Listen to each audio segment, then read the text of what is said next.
que se ha hecho ya la convocatoria para integrar a las comisiones de postulación en este proceso de renovación de cortes y de salas de apelaciones, pues ha habido varios pronunciamientos. Ha habido algunos incluso que hablan de que es determinante para que la democracia en Guatemala pueda preservarse. Algo así de fuerte. Y en tal sentido, desde afuera también hay comentarios, también hay opiniones, también hay seguimiento. En línea tenemos al ex embajador de Estados Unidos en Guatemala, Stephen McFarland, y también al doctor Jaime Chávez Alor, quien dirige el Van Center.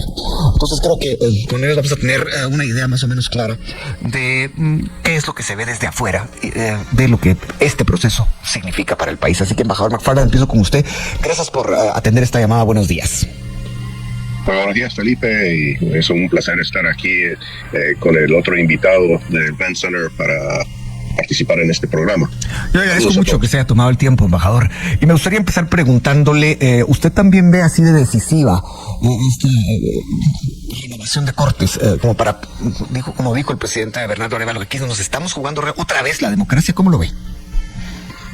Sí, yo creo que es muy, muy importante, diría decisivo, por tres factores. Primero, por la importancia que tiene la sistema de justicia y su renovación apropiada.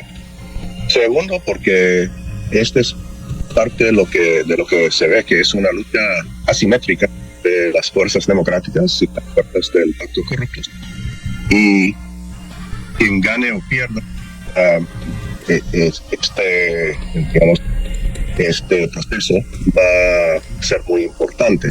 Y también porque yo creo que los resultados de este proceso van a informar a todos los que participan, todos los que están interesados en el Estado de Derecho, y van a influir mucho en los procesos de selección de la Corte de Constitucionalidad y del ministro del Fiscal General en el 2026.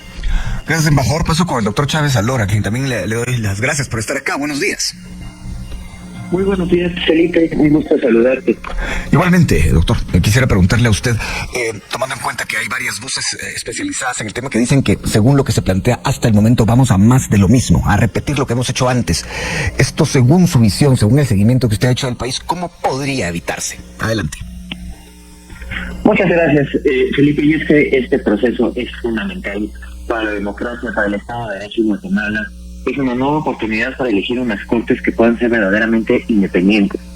La relevancia que el presidente Arévalo le está dando a este proceso en el sentido del el futuro de la democracia es correcto, es decisivo y es importantísimo, ¿no? Esta es una nueva oportunidad para llevar a cabo un proceso verdadero en donde se esté buscando a las personas por su mérito, por su profesionalidad, por su integridad también y honestidad para integrar estas cortes, porque de otra manera, sin una Corte Suprema y cortes de apelaciones independientes, va a terminar habiendo una afectación del sistema de justicia. Y si esto se concreta, desafortunadamente Guatemala y la sociedad en general pues paga las consecuencias, ¿no?, de no tener unas cortes que puedan decidir cuestiones de trascendencia nacional de una forma independiente, ¿no? Las cortes tienen que ser ese garante, esa protección de los derechos humanos, de la democracia, de la institucionalidad, y esa es la importancia de este proceso. Paso ahora con el embajador McFarland. Usted acaba de decir que lo que usted percibe en esta situación, en este proceso, es que hay una lucha asimétrica. Embajador, ¿usted se refiere a que lo que usted describe como el pacto de corruptos lleva la ventaja? Yo creo que llevan la ventaja en lo que es definitivamente en lo que es el control del Ministerio Público y en cierta parte del Poder Judicial, con cierta influencia en algunas cortes. Por un lado, ellos tienen ese poder. Lo que no tienen es mucho apoyo popular. Lo que no tienen es mucha credibilidad. Eso lo tiene no solo Arévalo, sino otros grupos en la política y en la sociedad civil, los líderes ancestrales. Entonces, por eso digo que asimétrica. Los dos tienen fuerza, pero no son el mismo tipo de fuerza. Cuando dice no son el mismo tipo de fuerza, ¿podría ser un poco más específico, embajador McFarland? Sí, en este caso el pacto tiene bastante poder en armar acusaciones en el Ministerio Público y también de influir en casos en el Poder Judicial, que lo hemos visto en los últimos varios años. creo que el sector democrático, que incluye al gobierno, pero no se limita por nada al gobierno, yo creo que tiene una combinación de legitimidad, de popularidad, y tiene la experiencia de haber utilizado la calle en el año pasado para proteger los resultados electorales. Paso ahora con el doctor Chávez Alor. Doctor, viéndolo desde afuera, ¿usted piensa que estas movilizaciones que se dieron para defender la democracia el año pasado aquí en Guatemala podrían repetirse si es que este proceso resulta siendo una farsa, si resulta siendo más de lo mismo, como le decía hace un momento, y se pone en peligro incluso la continuidad del sistema en el país? Sí, Felipe, muchas gracias. Creo que justamente esta movilización que hubo en Guatemala alrededor de proteger la democracia y el resultado de las elecciones a finales del año pasado fue un claro ejemplo de la movilización que puede haber en ese sentido y cuando la democracia está en riesgo. Y es que en este momento este proceso se debe llevar de una forma que, como está establecida en la ley, ¿no? sin interferencias adicionales que busquen esta acotación de las comisiones de postulación. Entonces, ahora el tema es distinto, no es nada más la cuestión de la movilización, sino de la atención muy específica de este proceso, ¿no? Porque se van a elegir a designar las personas que van a integrar las comisiones de postulación, se va a establecer cómo va a ser el proceso, y es ahí donde tiene que haber muchísima atención de la sociedad en qué están haciendo esas personas que sean las y los comisionados, en cómo se está siguiendo el proceso, en animar a gente que de veras tenga las calificaciones y la calidad moral para presentarse, a que son ellas las que estén presentando su documentación, ¿no? Generalmente, y por la situación que explica el embajador McFarland muy bien, esta situación es al revés, ¿no? La organización siempre es para más, ¿no? En sentido negativo, que todas estas personas que ya tienen intereses, que ya tienen compromisos, son las que están muy organizadas para presentar su papelería, para que se les hagan las preguntas a modo, para que esté su evaluación a modo. Y es justo lo que tenemos que hacer, pero en sentido contrario, ¿no? La organización para bien, y aquí la sociedad juega un papel importantísimo. Y es que en la medida en que se pueda haber un proceso transparente, un proceso abierto, es que se van a poder detectar todas esas cuestiones que están claramente tratando de afectar el proceso, y es ahí cuando el papel de la sociedad puede ser muy relevante, para que de una vez por todas, y después de varios procesos en donde ha habido una serie de cuestionamientos, pudiera haber un proceso completamente abierto y transparente. Un proceso abierto y transparente. He de decir que hay varias organizaciones de la sociedad civil que le dan una vigilancia y un seguimiento riguroso a todo este proceso, a toda esta caminata que se hace hasta llegar a una renovación de Cortes. Embajador McFarland, usted conoce bien el país, tiene una visión clara de lo que ocurre, y voy a utilizar una redundancia a propósito.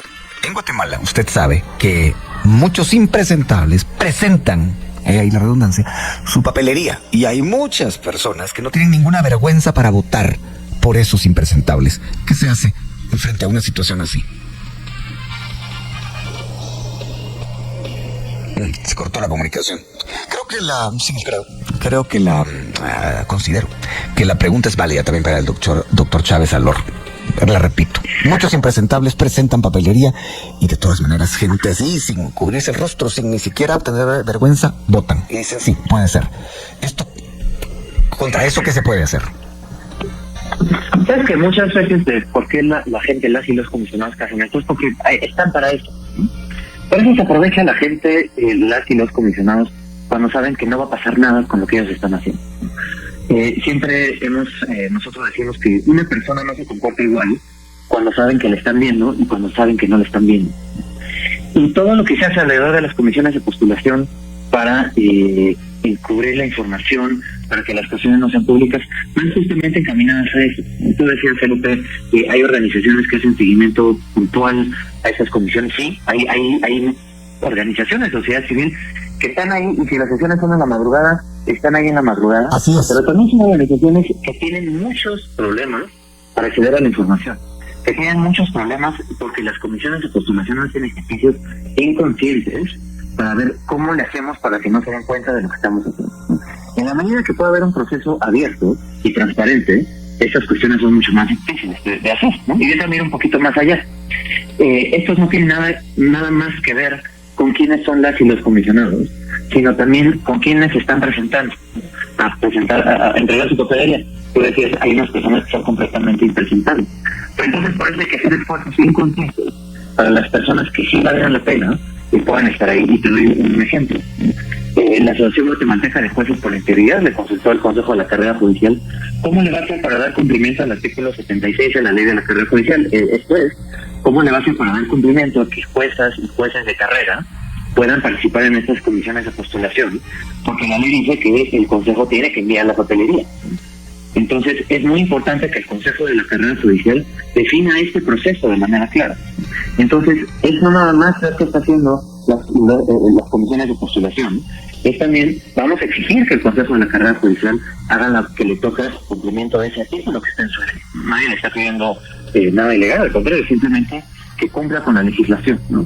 Y es que estos principios de transparencia y de apertura del proceso es parte de esos estándares internacionales, y ayer la relatora de Naciones Unidas para la Independencia de Jueces y Abogados, la profesora Margaret Hathaway, sacó un comunicado muy bueno, muy importante, también haciendo énfasis en estos puntos, en ciertas cuestiones, que es muy importante que en esta ocasión, para este año 2024, las comisiones de postulación y el Congreso deban seguir para asegurarse que la Corte Suprema y las Cortes de Apelaciones tengan esos perfiles independientes y no esos impresentables, ¿no?, que terminan siendo, porque la idea es que las y los mejores juristas de Guatemala sean los que puedan llegar a la Corte.